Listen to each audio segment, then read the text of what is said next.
Ropê, fala concurseira, professor Wagner Lira na área para tratar da matéria de direito penal, hoje crimes contra o patrimônio. Como foi pedido aí, foi solicitado nos comentários do vídeo anterior.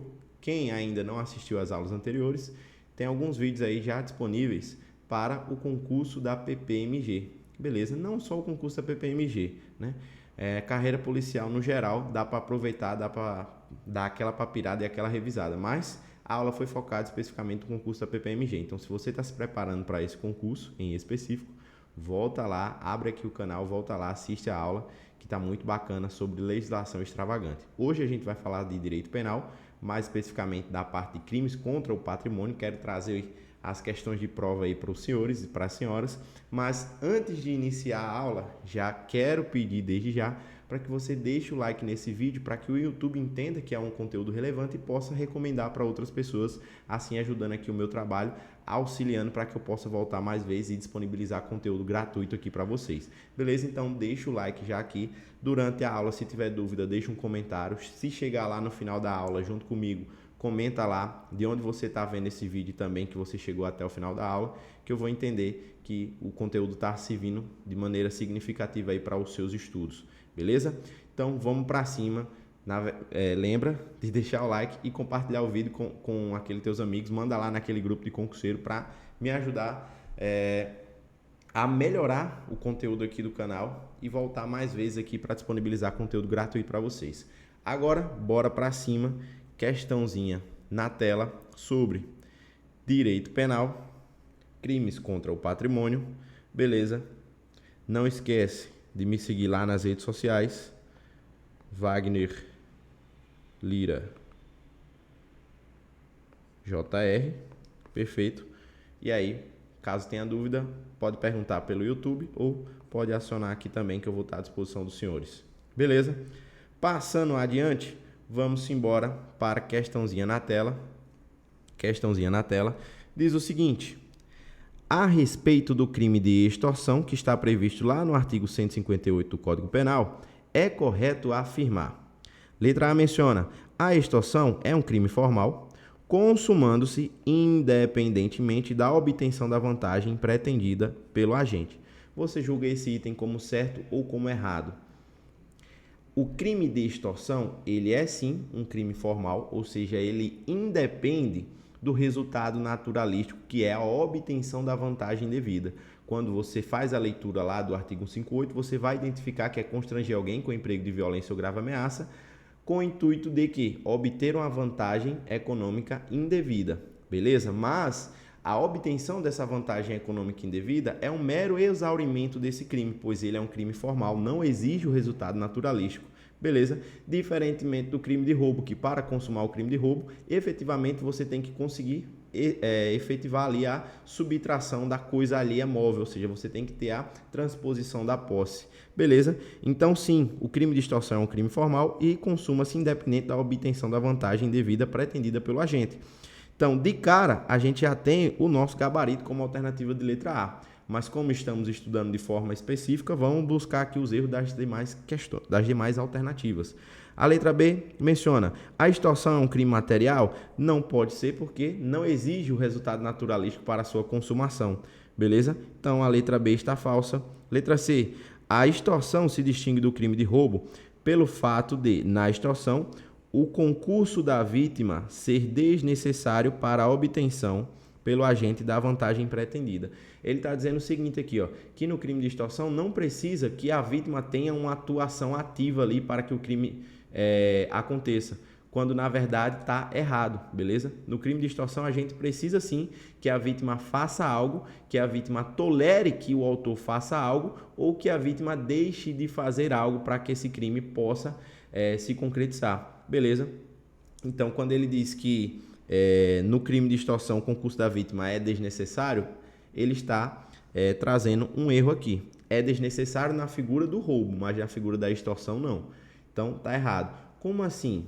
Exemplo, você está na rua, um indivíduo lhe aborda com emprego de violência ou de grave ameaça, ele constrange você a realizar transferência bancária para ele. Ele obriga você, ele ameaça você a realizar uma transferência via Pix, ou seja, você vai praticar uma conduta ativa ali de abrir seu celular, abrir o dispositivo, o aplicativo do banco e efetuar ali aquela transferência Pix para esse autor, ou seja, você está exercendo uma conduta ativa, beleza? Então, para configurar o crime de extorsão, a vítima tem que fazer algo, tem que tolerar que seja feito algo, ou tem que deixar de fazer algo para que esse indivíduo, esse autor, obtenha essa vantagem devida. Beleza? Por isso que está errado. Letra D. Se o agente pratica no mesmo contexto e contra a mesma vítima crime de roubo de extorsão, haverá continuidade delitiva entre os dois crimes? Isso aqui é um entendimento trazido lá pelo nosso STJ, que afirma que não poderá constituir continuidade deletiva. No nosso Código Penal, lá no artigo 69, 70 e 71, a gente vai ter as figuras do concurso de crime material, concurso de crime formal e continuidade delitiva. Positivo? Só que, para os entendimentos dos tribunais superiores, não se pode ter uma continuidade delitiva quando se envolve crime de roubo e crime de extorsão. Beleza? Então, a alternativa de letra D também está falsa, confirmando aí o nosso gabarito como alternativa de letra A. Perfeito? Passando adiante, vamos para a questão de número 2. Quanto ao crime de roubo, é correto afirmar. Menciona-se na letra A: o manuseio de arma branca configura causa de aumento de pena do crime de roubo? Lá no artigo 157, existem as situações qualificadoras, que vai ter alteração da pena base, e existem as situações que vão majorar, que vão aumentar a infração, a pena do delito de roubo. E uma das situações que vai aumentar a pena do delito de roubo é o quê? O emprego de arma branca na prática criminosa, como emprego de violência ou de grave ameaça, beleza? Só que a alternativa A mencionou o seguinte, ó: o manuseio da arma branca no delito de roubo tem como majorar a pena? E você vai dizer que isso aqui está falso, porque o manuseio não, mas o emprego de arma branca para praticar o crime de roubo, sim, majoraria. Então, quando ele traz a figura de manusear arma branca aqui, está deixando a alternativa A errada. Perfeito? Letra B menciona: no concurso de duas pessoas, se uma delas for inimputável, não configura a majorante. E aí você julgaria esse item como certo ou como errado, se cai na sua prova. Se você julgou esse item como falso, sensacional. Ainda que uma das pessoas seja considerada inimputável, ela vai ser contada ali também para ser considerado concurso de pessoas. Como assim? Vamos supor que foi praticar um crime de roubo um maior de idade e um menor de idade. Lá na parte geral do nosso Código Penal, a gente vê o quê? Que são considerados os inimputáveis, por exemplo, os menores de 18 anos. Mas, mesmo ele sendo menor de 18 anos e sendo aplicado para ele medida de segurança, o que acontece? Ele vai ser considerado para configurar o concurso de pessoas. Então, vai ser contado, a pessoa dele vai ser contada para incidir a causa de concurso de pessoas. E lá no delito de roubo, no artigo 157, é uma das situações que vai majorar a pena, ou seja, vai aumentar a pena de 1/3 até a metade, ter o concurso de 2 ou mais pessoas. Beleza? Já essa mesma situação no delito de furto é diferente, é o que? Constitui uma qualificadora do delito de furto. Então, muita atenção para isso. A alternativa B também está falsa. Letra C. O uso comprovado de simulacro de arma de fogo não afasta a aplicação da majorante. Lá no nosso artigo 157, tem algumas situações que vão majorar a pena do delito de roubo quando se tem o emprego de arma. Quando se fala de emprego de arma branca, a gente tem o aumento de pena de 1/3 até a metade. Quando se tem o emprego de arma de fogo de forma genérica, a gente tem o aumento de pena de 2/3 da pena. Show? Quando se tem o emprego de arma de fogo de uso restrito ou proibido, a pena será aplicada em dobro. Tranquilo até aí? Mas o que é que os tribunais superiores entendem? Que se foi utilizado, por exemplo, um simulacro de arma de fogo que não tem potencial lesivo de causar o que realmente causa uma arma de fogo, não poderá incidir essa causa de aumento de pena. Então, por isso que a nossa letra C também está falsa. A mesma forma seria se fosse uma arma de fogo propriamente dita real, mas que não possuísse munições, ou seja, não tivesse apta a realizar disparos. Nesse caso também não incidiria de regra geral, né, não incidiria a causa de aumento de pena aqui. Tranquilo? Letra D. O roubo circunstanciado pela restrição de liberdade da vítima é considerado um crime hediondo? Positivo. positivo, gabarito alternativa de letra D.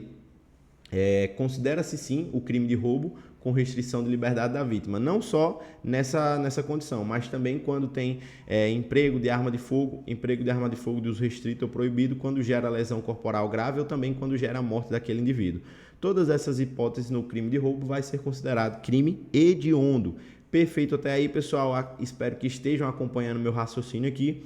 Se tiver meio perdido, dá uma pausa na aula, abre o Código Penal, faz a leitura lá do artigo em específico e aí volta para a gente continuar aqui no nosso papiro monstruoso, beleza? Então, passamos adiante, vamos para a questãozinha de número 3, questão na tela. Mateus, agindo com dolo, arremessou diversas pedras em detrimento da sede da Sociedade Empresária Alfa, concessionária do serviço público no município de Porto Alegre, no estado do Rio Grande do Sul, logrando êxito em destruir diversas janelas de vidro. Eita, deixa eu sair aqui da tela que eu estou atrapalhando vocês, né?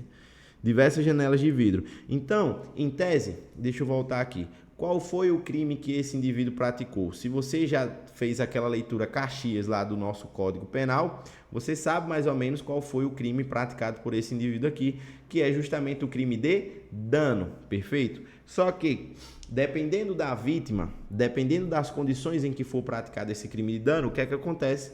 Esse dano deixa de ser simples e passa a ter uma modalidade qualificada, porque quando a gente fala do crime de dano, propriamente dito, sendo simples, é um crime de menor potencial ofensivo, porque a pena máxima dele não ultrapassa os 2 anos. Porém, quando incide na forma qualificada, aí a pena máxima dele vai até 3 anos, já deixa de ser um crime de menor potencial ofensivo. E quando esse dano é praticado contra bens da administração pública, contra a administração pública no geral, bem como da administração indireta, entidades autárquicas, fundação pública, sociedade de economia mista, empresa pública, vai ser uma forma qualificada desse delito e, diga-se de passagem, o indivíduo vai responder na modalidade de ação penal pública incondicionada, ou seja, independente de qualquer condição. Você vai ver que no crime de dano existe uma hipótese em que vai ser procedido mediante queixa, beleza? Mas nessa hipótese que a questão trouxe aqui, é uma ação penal pública incondicionada e vai ser uma modalidade qualificada porque foi atingido aí bens da administração. Bora para as alternativas verificar o que é que a gente pode fazer aqui. Então, ele menciona, nesse cenário, considerando as exposições do Código Penal, é correto afirmar que Mateus responderá pelo crime de dano. Até aqui tudo bem. Aí ele pergunta se é uma modalidade qualificada ou se é uma modalidade simples. Eu já mencionei para os senhores que a modalidade simples não poderia ser, porque a vítima aqui é o quê? É a administração pública, certo? Então já não poderia ser a modalidade simples, excluindo a letra B, a letra C e a letra E. Vamos verificar a letra A. Qualificado com causa de incidência de aumento de pena, perseguível mediante ação penal pública incondicionada. Se liga que nesse crime de dano a gente não tem nenhuma hipótese de causa de aumento de pena, perfeito? Então já não poderia ser a alternativa de letra A. No crime de dano a gente vai ter o crime de dano simples, como eu falei, sendo de menor potencial ofensivo, e o crime de dano qualificado, perfeito? Analisando agora a alternativa D, menciona que seria um dano qualificado, sem causa de aumento de pena, até aqui, beleza? Perseguível mediante o que? Ação penal pública incondicionada. Perfeito, vai ser o nosso gabarito, alternativa de letra D. Tranquilo, pessoal? Passamos adiante agora para a nossa questão de número 4. Estou atrapalhando aqui de novo, né? Deixa eu sair da tela. Passamos. Com relação aos crimes contra o patrimônio, assinale a alternativa correta. Letra A menciona a obtenção de vantagem ilícita em prejuízo de pessoa idosa, ou seja, maior de 60 anos, mediante fraude, caracteriza o crime de estelionato contra pessoa vulnerável processável por ação penal pública incondicionada. Qual é o crime que ele está tratando aqui? Deixa eu aparecer aqui. Qual é o crime que ele está tratando aqui? Se você tiver na sua mente, se você respondeu para si mesmo aí que é o crime de estelionato, você está no caminho certo. Artigo 171 do nosso Código Penal, crime de estelionato. Vem sendo muito cobrado em prova, principalmente na modalidade estelionato mediante fraude por meio de dispositivo eletrônico. Já acende uma lanterninha aí, já anota aí para que você possa revisar a diferenciação entre furto mediante fraude por meio de dispositivo eletrônico e estelionato mediante fraude por meio de dispositivo eletrônico. Qual é a grande diferença entre esses dois crimes que vem sendo muito cobrado em prova? O furto, qual é a figura típica? Qual é o núcleo do tipo lá penal? Subtrair para si ou para outro em coisa alheia móvel, certo? Então, quando se tem um furto mediante fraude por meio de dispositivo eletrônico, é o seguinte: o indivíduo vai, por exemplo, enviar um linkzinho lá para o seu celular, enviar um vírus lá para o seu celular, para que você, quando acesse esse aparelho, ele consiga ter acesso a tudo que tem dentro do seu celular, por exemplo, as suas contas bancárias. E aí, ele mesmo, o autor criminoso, acessa o seu aparelho telefônico, o seu computador, enfim, de forma remota, e ele mesmo efetua a conduta, por exemplo, de fazer transferência bancária para ele, ou seja, subtrair o seu dinheiro sem violência, sem grave ameaça, por meio de dispositivo eletrônico, certo? Lá na figura do furto tem alguma situação que vai majorar a pena desse delito em específico, que é quando o servidor que ele utiliza para praticar essa conduta é mantida fora do território nacional, bem como quando se tem por vítima idoso ou vulnerável, vai ter aumento de pena para esses casos específicos. Da mesma forma, vai ter aumento de pena no estelionato mediante fraude por meio de dispositivo eletrônico. Só que qual a grande diferença? Como eu falei para vocês, no furto, o indivíduo, ele mesmo pratica a conduta de entrar ali e subtrair algo para ele, beleza? Mediante uma fraude que ele criou por meio do dispositivo eletrônico. Já no estelionato, ele vai induzir a vítima em erro e a vítima quem vai entregar de forma voluntária para ele, que vai enviar de forma voluntária para ele algum valor, algum benefício ali indevido para esse agente, para esse criminoso. Perfeito? Então, no furto, o próprio agente vai lá e subtrai. No estelionato, por meio do dispositivo eletrônico, a vítima cai no golpe do vigário e, de forma voluntária, transfere, envia para ele uma quantia. Beleza? Então, fica ligado nisso aí. Então, a letra A, por que ela está errada, a letra A? Por que ela está errada? Porque ela diz o seguinte, ó, a obtenção da vantagem ilícita em prejuízo de pessoa idosa maior de 60 anos mediante fraude caracteriza estelionato. Até aqui estaria perfeito, porque caracteriza estelionato. Só que ele menciona aqui no final, ó, que é processável mediante ação penal pública incondicionada, o que está errado. Porque para ser considerada ação penal pública incondicionada, teria que ser contra uma vítima aqui maior de 70 anos e não 60 anos como a questão trouxe. Beleza? Então seria uma pessoa deficiente que tem vulnerabilidade ou maior de 70 anos ou até mesmo contra criança ou adolescente que também é vulnerável. Beleza? Tranquilo até aí? Então, por isso que está errado. Então, a regra geral é que o crime de estelionato ele só se processa mediante ação penal pública condicionada à representação. A vítima tem que ir lá, exercer o seu direito de vítima e representar a autoridade policial ou até mesmo diretamente ao Ministério Público se ela já tiver as provas cabais desse crime. Beleza? Então, a exceção é justamente isso, quando é uma pessoa vulnerável, quando é uma pessoa maior de 70 anos, criança, adolescente. Perfeito? Tranquilo até aí? Passamos adiante para a alternativa de letra B, que menciona o seguinte, deixa eu sair da tela. A subtração mediante violência à pessoa de cabos utilizados na transmissão de energia elétrica caracteriza o roubo qualificado? Pessoal, olha aqui para mim, porque nova qualificadora do delito de roubo está inserida no nosso Código Penal, foi inserida no nosso Código Penal no segundo semestre desse ano, mas não é essa situação aqui, perfeito? Quando se tem subtração de fios, cabos ou equipamentos para transmissão de energia, para transmissão de sinais de via telefônica ou materiais e equipamentos metroviários ou ferroviários, estava acontecendo muito esses crimes. Quando se tem a subtração desses bens com emprego de violência ou grave ameaça, a gente vai ter um roubo na modalidade simples, mas de forma majorada. Vai ser uma causa de aumento de pena. Isso aqui, perfeito? Então vai aumentar a pena de 1/3 até a metade. Já se for a mesma figura típica aqui de subtração de fios, cabos, que seja ali, sirva para transmissão de energia, para transmissão de sinal ali telefônico, o que é que acontece? Vai ser uma modalidade de furto qualificada. Então, a mesma situação, a mesma circunstância, se for praticado mediante furto, que é sem violência ou grave ameaça, é considerado um furto qualificado. Já se for praticado com emprego de violência ou grave ameaça, não vai ser considerado roubo qualificado, mas sim um roubo simples com causa de aumento de pena ali de 1/3 até a metade. E qual que é a nova qualificadora do delito de roubo que entrou em cena nesse segundo semestre de 2025? Quando há subtração for de bens que comprometam o funcionamento de órgãos da administração, como da União, dos estados, DF, municípios, bem como de entidades privadas que prestem serviços públicos essenciais, como hospitais, como o Correio. Inclusive tem uma questão aqui que a gente vai fazer que é bem parecida com isso aqui que eu estou falando. Beleza? Então essa que eu falei agora é a nova qualificadora do delito de roubo. Antes a gente só tinha duas, que é quando o roubo gerava lesão grave ou gravíssima e quando o roubo gerava morte, perfeito?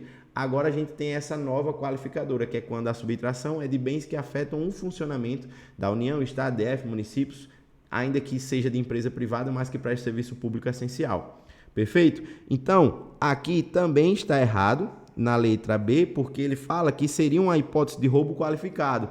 Na verdade, seria uma hipótese de roubo majorado, com aumento de pena de 1/3 à metade. Perfeito? Letra C. A oferta de ativos virtuais com intenção de obter vantagem ilícita em prejuízo de terceiro, mediante fraude, caracteriza o crime de fraude de ativos virtuais processável por ação penal pública condicionada à representação. Isso aqui eu vou desconsiderar essa alternativa porque não vai cair, não cai no edital dos senhores, mas como estava no meio da questão aqui eu deixei. Mas também está falso, beleza?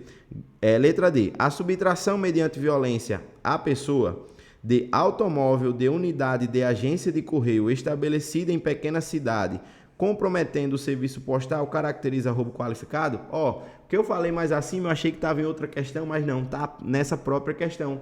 Pensa comigo.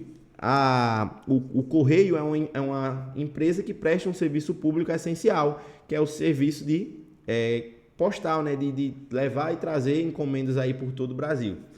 Então, quando o indivíduo ele roubou aqui, subtraiu mediante violência, então a gente entende que é um crime de roubo, um automóvel dessa agência, foi praticado a nova qualificadora do delito de roubo, que é quando você compromete ali, através do seu roubo, o serviço, o bom serviço ali desses órgãos públicos, podemos dizer assim.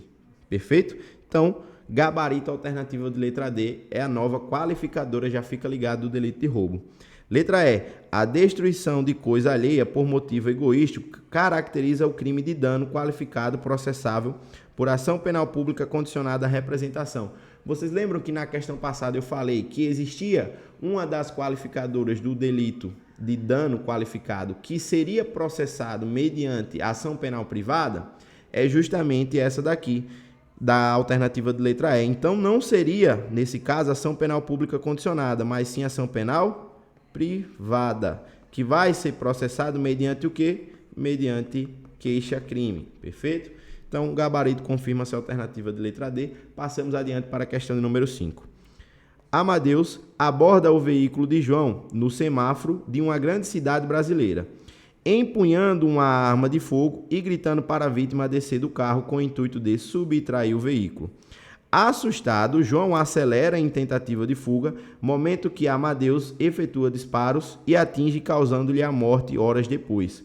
Amadeus foge em seguida sem o veículo, diante da chegada das testemunhas e da polícia. De acordo com o caso descrito, é correto afirmar que Amadeus responderá por qual crime? Pensa comigo, pessoal. Ele queria praticar qual crime? Ele queria matar a pessoa ou ele queria praticar o crime de roubo?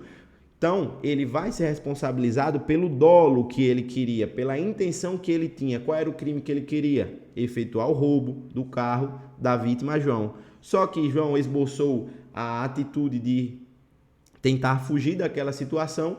E aí Amadeus efetuou o disparo de arma de fogo, ocasionando a morte dessa vítima, João.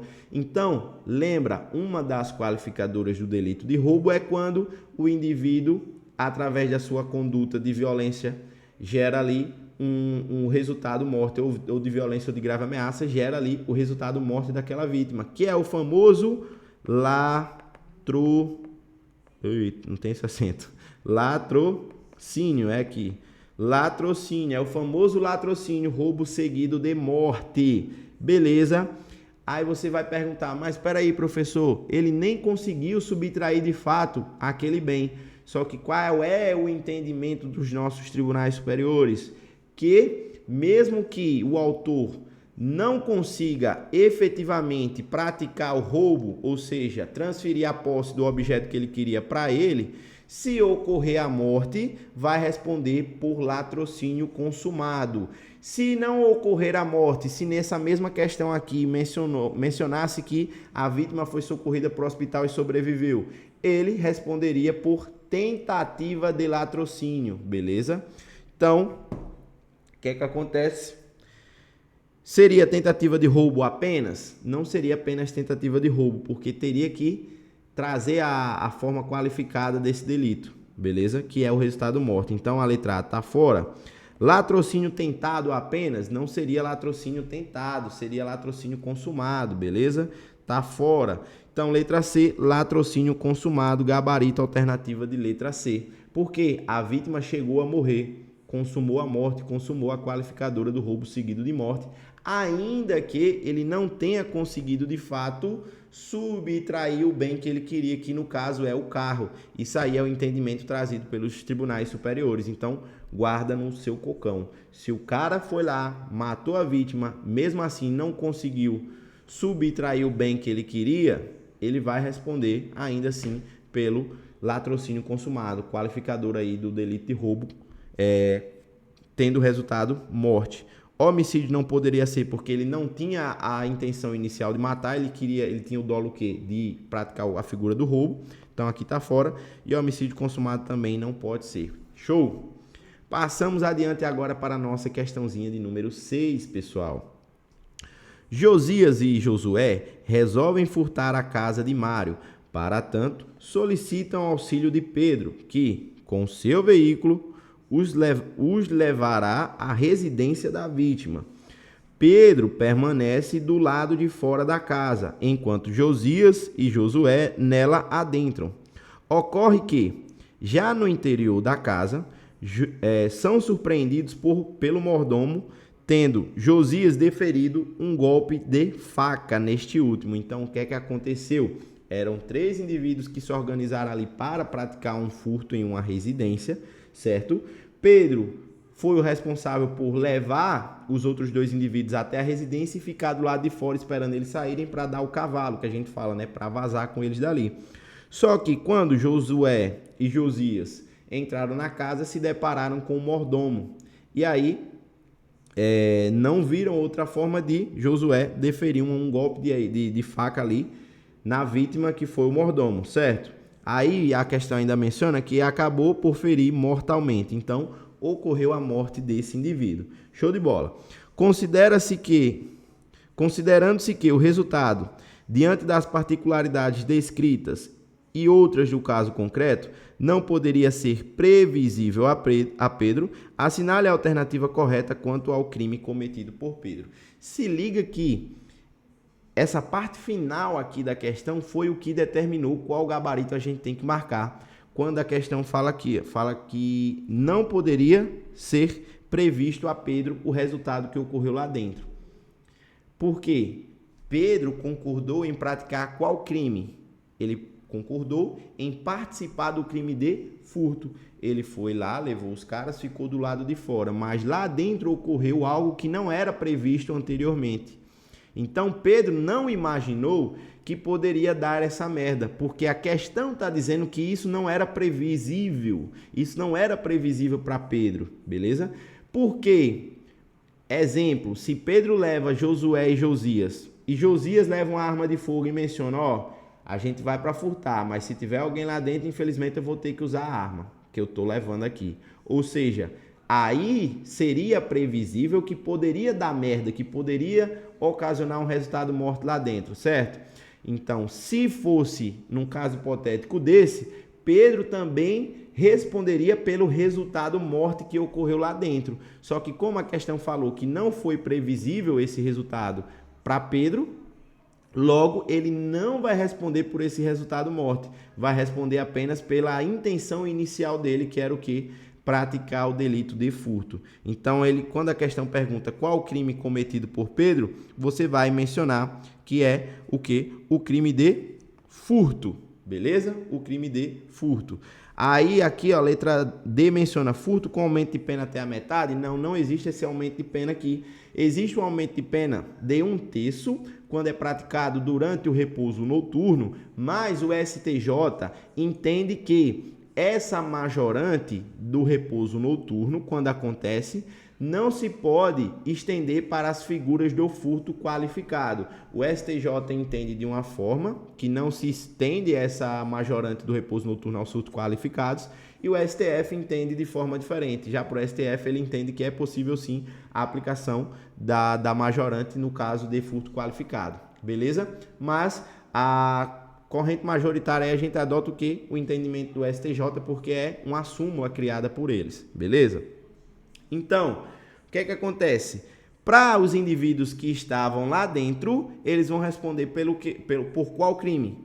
Pelo crime de roubo, com resultado morte, que no caso seria latrocínio. Mas para Pedro, que estava lá fora e só concordou em participar do crime de furto e o resultado morte lá dentro não foi previsível para ele, ele só responde por furto.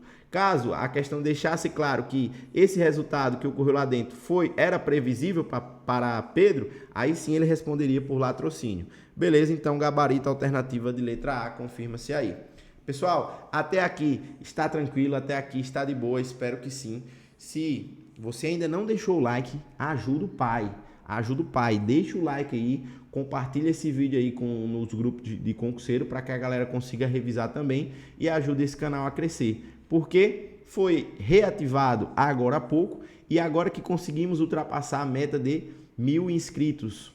A meta agora, até o final de dezembro, é que possamos alcançar pelo menos 1.500 inscritos aí. Então, me ajuda aí para que eu possa voltar aqui e gravar mais e mais conteúdos gratuitos para vocês. Deixa aqui nos comentários também qual a disciplina que vocês querem que eu traga aqui, qual a legislação, qual a parte que é mais difícil para vocês, logicamente, da parte do edital de específicas, beleza? Tranquilo até aí? Então, passamos adiante. Não esquece também de chegar lá na rede social e me dar aquela moral, beleza? Segue nós lá, dá aquela moral. Tamo junto, fala lá, vim pelo canal, tava assistindo sua aula lá. Bora para a questão de número 7. Deixa eu sair da tela. Caio namora Mévia. Caio, sabendo que os pais de Mévia guardam dinheiro e joias em casa, instiga e convence a namorada a furtar os objetos. Caio, embora não pratique nenhum dos atos de execução, planeja toda a ação, dirigindo toda a empreitada criminosa. Mévia furta os objetos do cofre, entregando a Caio, que, ao tentar vender as joias, acabou preso, confessando o crime, bem como a participação da namorada. Diante da situação hipotética e considerando que os pais de Mévia possuem menos de 60 anos, assinar-lhe a alternativa correta. Isso aqui é de grande importância, saber que os pais dela possuem menos de 60 anos. Perfeito. Então, letra A menciona o seguinte: Caio e Mévia praticaram o crime de furto qualificado pela coautoria, aplicando-se a eles a escusa absolutória prevista para os crimes patrimoniais. E aí, você marcaria como verdadeiro ou como falso isso aqui? Eu vou explicar bem direitinho para vocês. B. Caio e Mévia praticaram o crime de furto qualificado pela coautoria, não se aplicando a eles a escusa absolutória prevista para os crimes patrimoniais, expressamente afastada em caso de concurso de agentes. Letra C. Mévia praticou o crime de furto simples, aplicando-se a ela a escusa absolutória prevista para os crimes patrimoniais. Caio praticou o crime de receptação tentado. Letra D. Mévia praticou o crime de furto qualificado pela coautoria, aplicando-se a ela a escusa absolutória prevista para os crimes patrimoniais. Caio praticou o crime de receptação qualificada tentada. E letra E. Caio praticou o crime de furto qualificado pela coautoria, agravado pela circunstância de comandar e dirigir a empreitada criminosa, não se aplicando a ele a escusa absolutória prevista para os crimes patrimoniais. Meu aluno, minha aluna, se você leu comigo, acompanhou o raciocínio e tem o entendimento de que o gabarito correto é a alternativa de letra E, deixo desde já os parabéns, sensacional. Por quê? Deixa eu aparecer aqui na tela para vocês. Quando a gente estuda os crimes contra o patrimônio, lá na parte de baixo, lá no artigo 181, 182, 183, existe a figura da escusa absolutória. O que é isso? São algumas situações em que uma pessoa poderá praticar a conduta descrita como crime contra o patrimônio, mas que, a depender da situação, será isento de pena ou o crime passará a ser processado mediante ação penal pública condicionada à representação. Como assim? Vai ficar bem simples agora. Pensa comigo. Duas situações. O Código Penal menciona o seguinte: se foi praticado um crime contra o patrimônio sem envolver violência ou grave ameaça à pessoa, então logo, para que tenha essa escusa absolutória, não pode ser crime de roubo nem crime de extorsão, que tenha obrigatoriamente o quê? Emprego de violência e grave ameaça, certo?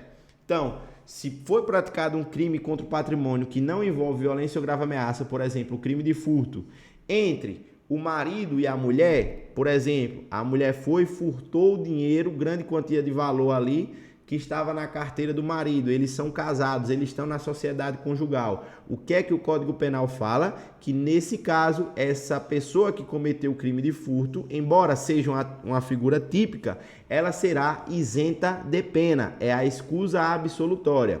Da mesma forma, se aplica de pai para filho ou de filho para pai. Então, se é praticado um crime pelo ascendente contra o descendente, ou seja, um crime contra o patrimônio sem envolver violência ou grave ameaça, do ascendente para o descendente, vai haver a isenção de pena pela escusa absolutória, beleza? Da mesma forma do caso inverso. E a questão trouxe justamente isso aqui. Mencionou que Caio foi o autor ali criando, né, o plano e botando a namorada dele para executar, certo? Perfeito até aí. Então, ambos agiram em coautoria, ambos são autores do crime. Show? Porém, Mévia era filha da pessoa a quem ela furtou, ou seja, ela furtou algo que era do seu pai. Logo, Mévia será isenta de pena, não terá pena para ela, porque existe a escusa absolutória. Mas o Código Penal também menciona o seguinte, que para o estranho que participa do crime não existe a figura da escusa absolutória. E quem seria esse estranho? Seria justamente o namorado dela. Então, para ela, terá a isenção de pena, ela não responderá pelo delito de furto qualificado, porque houve aí concurso de pessoas. Mas para ele é o estranho da situação. Apesar de ser namorado dela, ele não é descendente da vítima que foi contra a qual foi praticado o crime, beleza? Logo, não terá isenção de pena para ele. Então, ele vai responder pelo furto qualificado, mas ela não. Tranquilo até aí? Beleza? Então, por isso que o gabarito vai ser a alternativa de letra E. Existe a situação também em que o crime se torna ação penal pública condicionada, que é quando, exemplo, se foi praticado um crime desse contra o patrimônio, certo? Sem violência ou grave ameaça, entre sendo o autor o marido e sendo a vítima ex-mulher, ou seja, se estão separados, aí não será isento de pena, mas o crime passa a ser de ação penal pública condicionada. Então, a vítima só poderá ser punida, o autor, na verdade, só poderá ser punido se a vítima for lá representar, ou seja, dar a vontade dela para que o delegado investigue ou para que o Ministério Público ofereça denúncia. Tranquilo até aí? Da mesma forma, se o crime for entre irmãos, então se for um crime de irmão praticando um crime contra o patrimônio de um outro irmão, sem envolver violência ou grave ameaça, logicamente, também não vai haver isenção de pena, mas só se procederá mediante ação penal pública condicionada. Da mesma forma, se for um tio contra sobrinho ou sobrinho contra tio que coabitem junto, ou seja, eles moram junto, foi praticado um crime contra o patrimônio sem violência e sem grave ameaça, não terá isenção de pena, mas o crime se procederá mediante ação penal pública condicionada. Agora, um detalhe importante é, se essa vítima, ainda que sendo pai, fosse maior que 60 anos, aí a gente esquecia tudo isso, porque não se aplicaria, beleza? Por isso que eu falei para vocês aqui na questão, que foi de grande importância mencionar aqui no final que a vítima, que no caso era o pai, era menor de 60 anos, tinha menos de 60 anos, beleza? Porque se fala que ele tem mais de 60 anos, não poderia ser aplicado essa escusa absolutória previsto lá no nosso Código Penal. Dá uma lida nesses artigos que eu mencionei, 181, 182 e 183, que pode cair na sua prova. Beleza? E voltando aqui só para ver os erros da questão, aqui ele fala que ele fala que cabe MEV praticar em coautoria, beleza, aplicando a escusa absolutória para os dois? Não, só aplicaria para a filha mévia. Aqui ele diz que praticam em coautoria, não se aplicando escusa absolutória, se aplica também para a mévia, mas não para o Caio. Aqui ele menciona que o Caio praticou receptação? Não. Aqui também ele fala que praticou receptação? Não. Praticou o crime de furto qualificado, perfeito? Passamos adiante para a questão de número 8. Fábio, primário, portador de bons antecedentes, agindo com dolo ao perceber que João caminhava desatento pela orla da cidade de Florianópolis, Santa Catarina, colocou a mão no bolso deste e subtraiu o telefone celular, evadindo-se na sequência. Por se tratar de um aparelho de telefonia móvel, antigo, sem dados importantes, João deixou de comunicar os fatos à autoridade pública. Registre-se por fim que o bem subtraído foi avaliado em R$400. Nesse cenário, considerando as disposições do Código Penal, é correto afirmar que, Fábio, pensa comigo, se você leu e já conseguiu identificar no texto que a questão está tentando fazer você identificar a figura do furto privilegiado, já deixo aqui os parabéns, você está no caminho certo. Beleza? Você está papirando bem. Por quê? Para que haja a figura do furto privilegiado, o autor, o indivíduo tem que ser primário, certo? E a coisa que ele furtou, o objeto que ele furtou, tem que ser de pequeno valor. Beleza? Esse pequeno valor não tem uma definição específica de qual seria o valor, mas os entendimentos dos tribunais superiores é que esse valor se traduz no valor de um salário mínimo à época dos fatos, ou seja, a época que o autor praticou isso aqui, o valor mínimo aí seria o valor do salário mínimo, né? O pequeno valor seria o valor do salário mínimo. Como foi de R$400, está enquadrado. Então, se ele é primário e o objeto que ele furtou é de R$400, é de pequeno valor. Logo, o juiz pode fazer o que? Aplicar o furto privilegiado. E qual que seria o resultado jurídico disso? O Código Penal menciona que pode o juiz substituir a pena de reclusão pela de detenção, diminuir a pena de 1 a 2 terços ou até mesmo aplicar de forma isolada a pena de multa, beleza? Então, bora analisar agora o que é que fala aqui as alternativas. Menciona o seguinte, a letra A.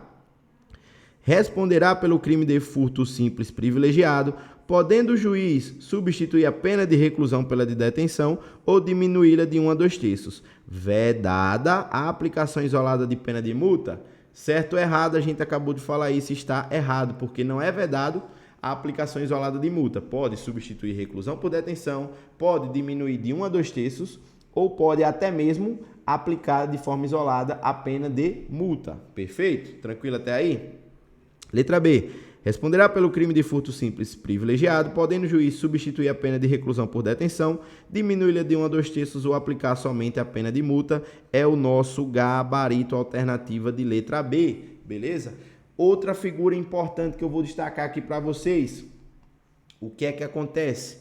Aqui incidiu uma situação de um furto simples e também sendo privilegiado. Mas, entendimento do STJ que pode-se ter também a aplicação do furto privilegiado na modalidade qualificada, ou seja, ao mesmo tempo, o indivíduo pode ser primário e o que ele furtou ser de pequeno valor, mas, a depender da circunstância que ele praticou o crime, pode ser considerado um furto qualificado, certo? Então, poderá ter também a figura do furto privilegiado e qualificado ao mesmo tempo, desde que a qualificadora seja de natureza objetiva. E o que é isso? É ligada aos meios e modos de execução. Como assim? Foi praticado um furto qualificado mediante arrombamento. Então, qual foi o meio utilizado? Arrombar. Então, é uma qualificadora de natureza objetiva. Foi praticado um furto com emprego de chave falsa. Qual foi o instrumento? Qual foi o meio? Qual foi o modo de execução desse crime?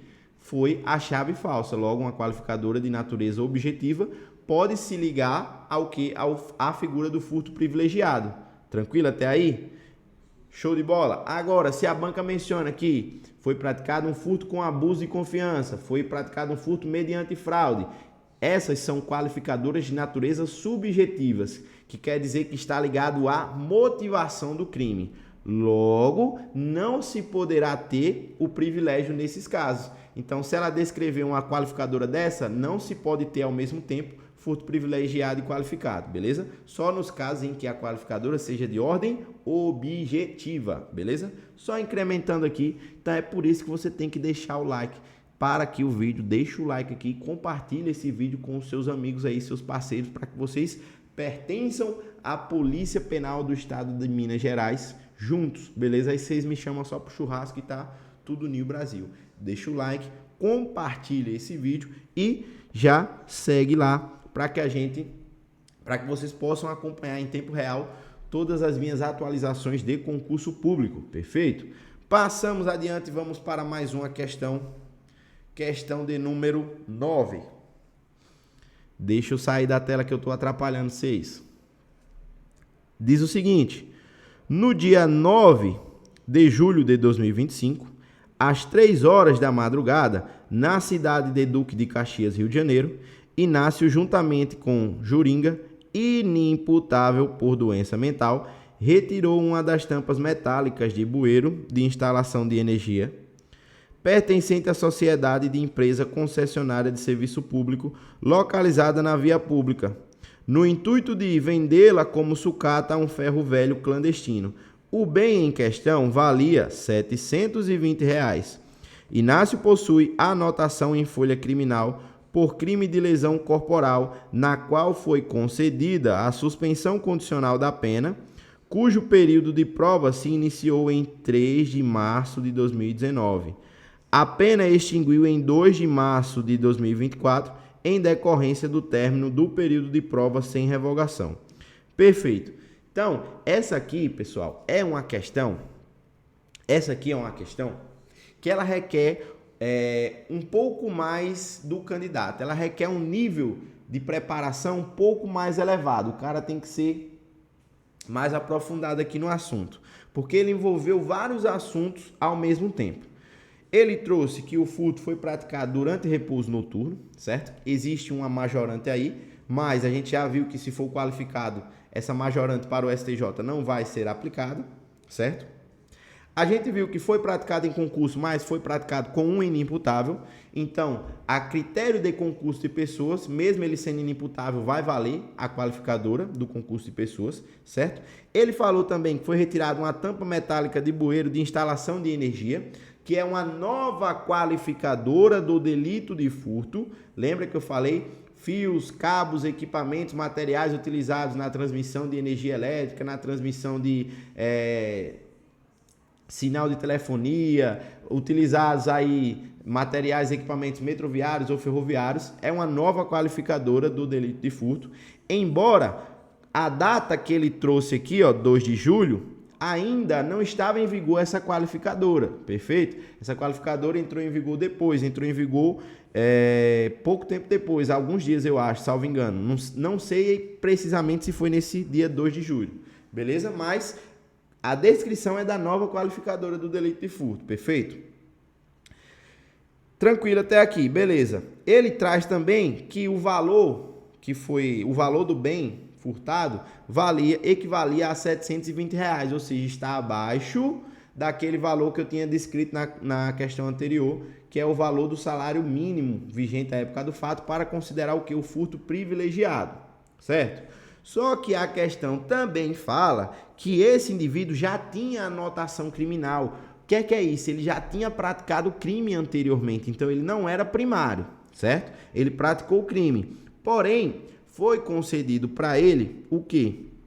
Uma suspensão condicional da pena, aonde iniciou o cumprimento, o período de provas, no dia 3 de março de 2019 e encerrou em 2 de março de 2024, sem que isso fosse revogado. Então, quando acontece isso, quando esse indivíduo passa os 5 anos ali sem praticar novos crimes, sem haver revogação, é como se ele voltasse a ser primário, beleza? Ele voltará a ser primário. Então, aquilo que ele praticou anteriormente é como se ele pagou, esqueceu aquilo ali e ele volta a ser primário novamente.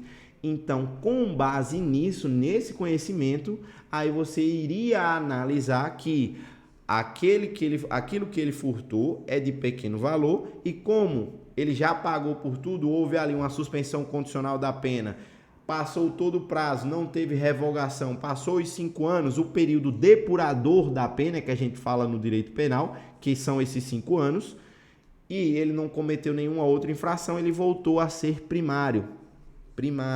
Show?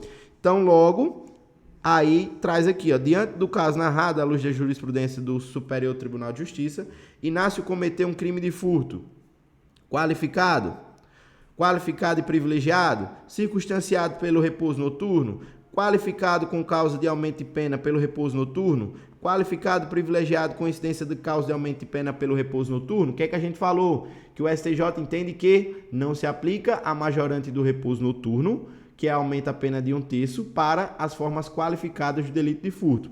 Então, logo, não poderia ser a alternativa de letra D, porque fala da causa de aumento de pena. Também não poderia ser a letra E, porque fala da causa de aumento de pena. Tranquilo? A letra C também não poderia ser, porque ele traz também a figura da causa de aumento de pena. E aí, seria só qualificado ou qualificado privilegiado? Pergunto para vocês, qual dessas seria? Gabarito, alternativa de letra B, porque eu mencionei para vocês que se a qualificadora for de natureza objetiva, ela se liga ao que? Ao privilégio, se o indivíduo é primário e aquilo que ele furtou é de pequeno valor. Beleza? Com base nisso, pessoal, a gente encerra aqui a nossa lista de questões sobre crimes contra o patrimônio. Espero que eu tenha contribuído aí na aprendizagem, no processo aí dos senhores até a tão sonhada aprovação. Acompanha esse canal, acompanha lá no Instagram, que eu vou estar voltando aqui para postar material gratuito aqui para os senhores, beleza? Só que deixa o like, deixa seu comentário e vamos juntos para a próxima. Tamo juntos, fiquem com Deus, foco na missão, até mais.